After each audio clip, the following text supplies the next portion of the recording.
akong testimony. Pero before ko magtawag sa akong testimony, ang isang basa ko dito sa 2 Corinthians 12:9. No, my grace is sufficient for you, for my power is being perfect in weakness. No, ang tao, kanang human nature na to, kanang weak ang tao.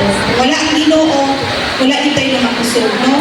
Naata diri dito mo kay maayo ta, naata diri dito mo kay kanang dasig ta because kanang tungod sa kagamhanan sa ato ang Ginoo, no? Mapadayon ta tungod sa grasya sa ato ang Ginoo.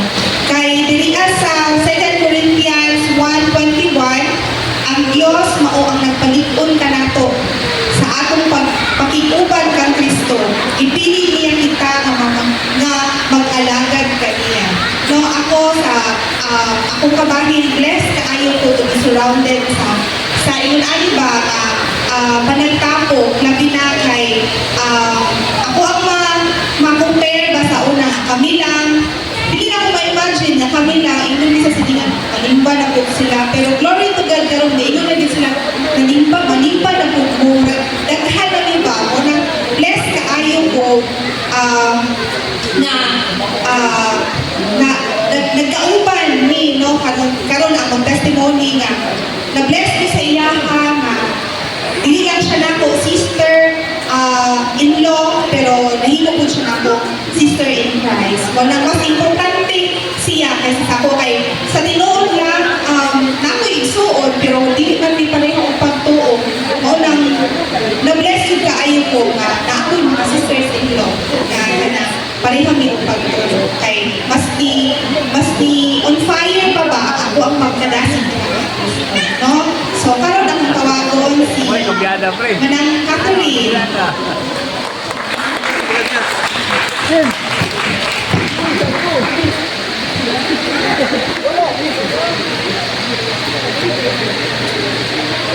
Pasok may kos.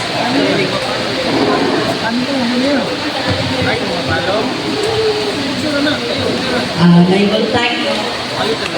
Wala ba naligapoy?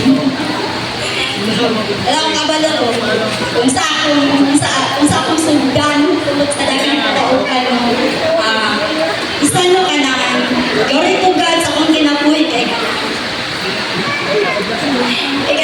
naapot ko din na ministry ka na, dako today kabaguhan sa akong kinabuhi kay sa una ka na, Ino-ino, naadyo ko ata, labi na naang tapos-tapos, Video iba, para makabalo ka.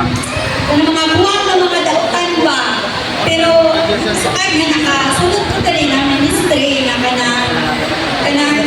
di process juga ni Lord ang kababuhan.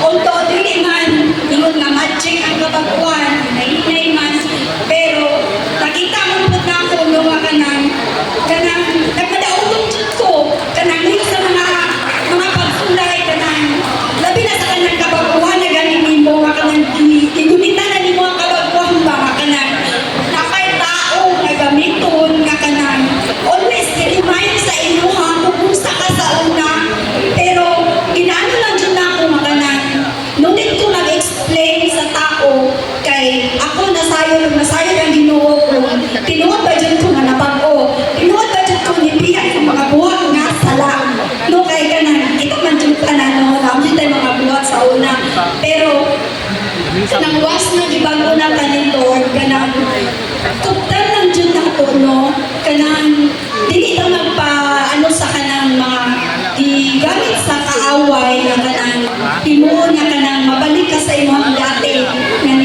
nintikan na ka sa kabaguhan, na mabalik ka sa kuhan dati. No, dyan akong ginapasalamatan niya, maski ginaunsa ko nga, always ginaremind sa inyo ako, unsa ka sa unang panahon, never na dyan kung nanibalik ka na mabuhat, no.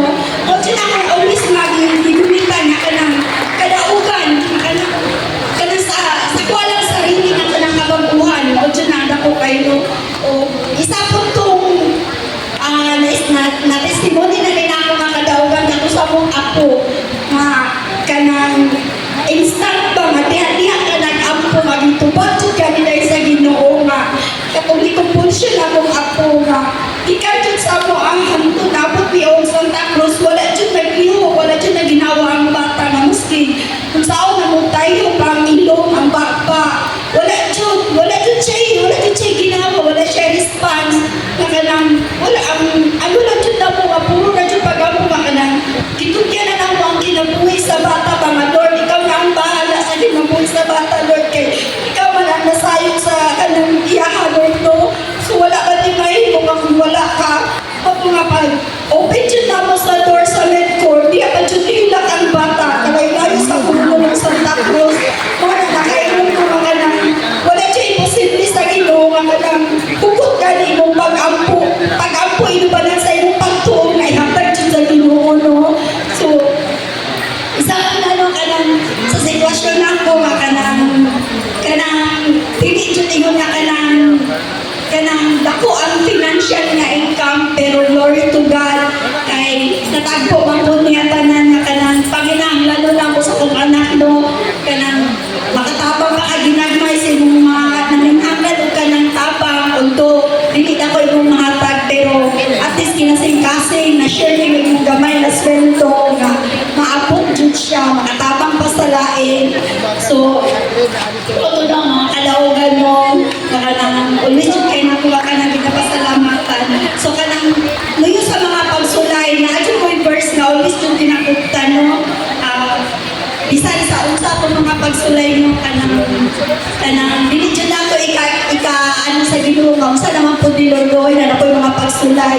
Mga sa Santiago 1 verse 2 to 3, mga eksod, isipa nga bulahan ka mo kung ang tanang matang sa pagsulay mo abot kanino.